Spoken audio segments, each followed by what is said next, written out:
Governor Sindh Kamran Tessori کہتے ہیں کہ نئی نسل کو نشے کا عادی بنایا جا رہا ہے۔ مصطفیٰ عامر قتل کیس کو صحیح ہینڈل کیا تو نوجوان نسل کو نشے سے بچایا جا سکے گا۔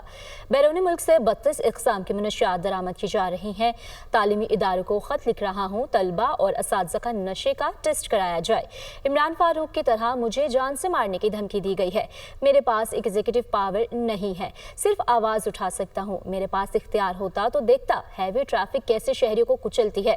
پچھلے 2 ماہ میں ڈمپر سے مرنے والوں کے گھر جا کر ایک پلاٹ دوں گا۔ کراچی میں پریس کانفرنس کرتے ہوئے ان کا کہنا تھا کہ بیرون ملک جا کر افواج پاکستان کا صحیح کردار دنیا کے سامنے اجاگر کیا۔ برطانیہ میں 10 لاکھ سے زائد پاکستانی ہیں، کسی نے فوج کے خلاف بات نہیں کی۔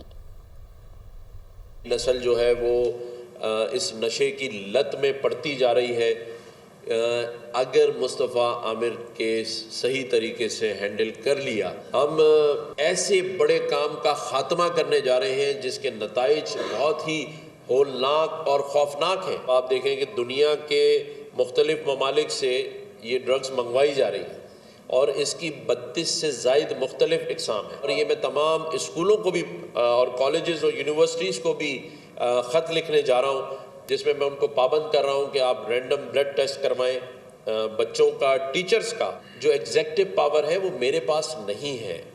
اگر ہوتی تو پھر میں دیکھتا کہ کراچی میں کیسے ایک بھی ڈمپر کسی معصوم موٹر سائیکل سوار کو یا کسی گاڑی والے کو کچلتی ہے۔ پچھلے 2 مہینے میں ڈمپر سے موٹر سائیکل سوار یا کوئی شخص کچلا گیا ہے، میں ان تمام کے گھر جا کر ایک پلاٹ دوں گا۔ 15 دن کا دورہ کر کے واپس آیا ہوں۔ میں نے وہاں ہمارے ملک کی افواج پاکستان کے کردار کو سامنے رکھا اور کھل کے بات کی پاکستانیوں سے۔